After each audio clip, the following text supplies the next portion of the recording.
My name is Jennifer Hallman. I am a retired photographer, author, and artist. I've always loved telling stories. That's primarily been my main source of photography, was storytelling. In 2023, my best friend Juliet got diagnosed with cancer, and it was pretty bad.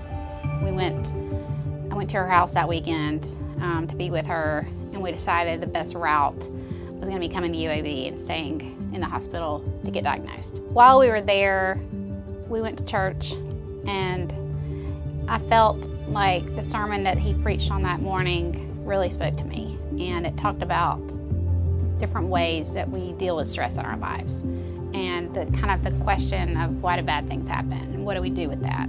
And I've been through a lot of different trials in my life, many self-induced. It's been a lot of lessons learned. And as I sat there in that church that day, I felt like God was calling me to serve her through the trials I've been through. And when the preacher asked the question, how can you serve people and what is God asking you to do? Raise your hand if you feel like you're being called. I felt with certainty that I was saying yes to going and helping her through her cancer journey. So fast forward through, we went back to UAB, she got a diagnosis. In the time period between getting diagnosed at UAB and getting in MD Anderson, I started watching the sunrise. And I didn't realize it at the time, but the sunrise was really God's way of introducing color into my life. And when she decided to go to MD Anderson, I thought, what can I do to make her journey easier? And I started painting some little cards. And this is kind of what they looked like back then. They were just little, I know now they are inspired by the sunrise and sunset, but back then I didn't really know. But I painted 40 cards to take on our trip and give out to just help everyone we met along the way have a better day. And within 24 hours of being there, I'd handed out all of those cards, and I went to an art supply store, got some more materials to make more cards, and that was almost 7,000 cards ago that I've been handing these cards out. Painting the cards required me to get an art studio. So I moved into this building.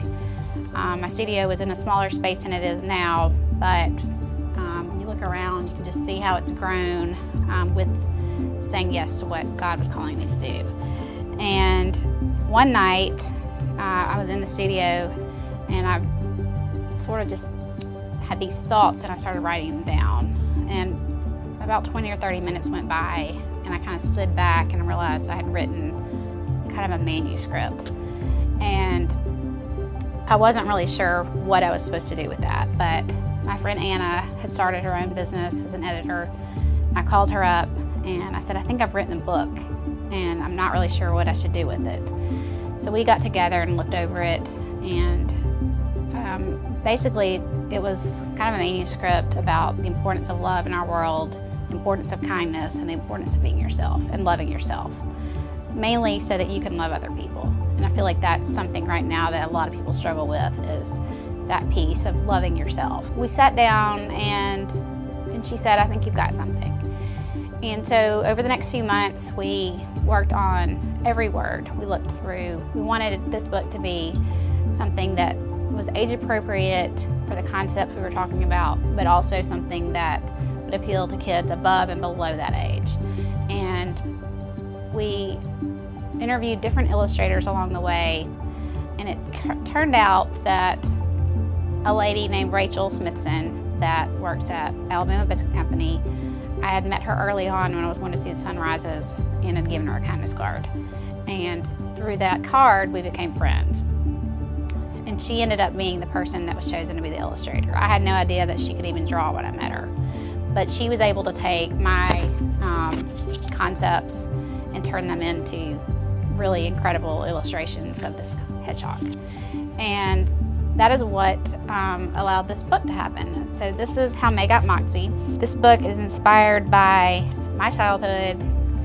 Some of this is a little bit of a memoir, some things that actually did happen in my life.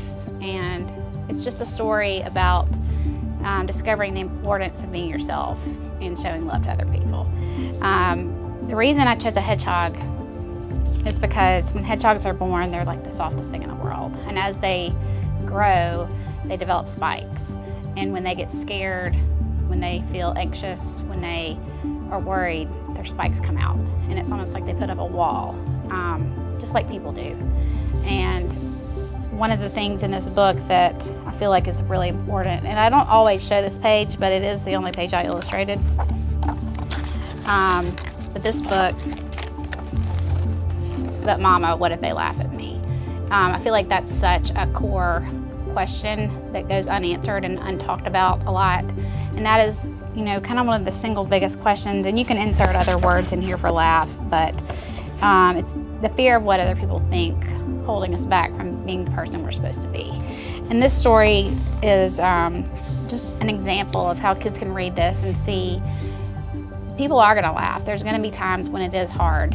I'm not promising that won't happen, but our world is meant for us to be walls down and be, you know, put our heart on our sleeves and be vulnerable. And when we act in that way, we can actually accomplish what we're sent on this earth to do. My hope is that kids and adults, when they read this, will realize the importance of being themselves, that they are here for a special purpose. It's a really nostalgic book. It's based on the Berenstain Bears, Punky Brewster, and just my love of hearts and art. So I hope that the world is ready to meet Mae.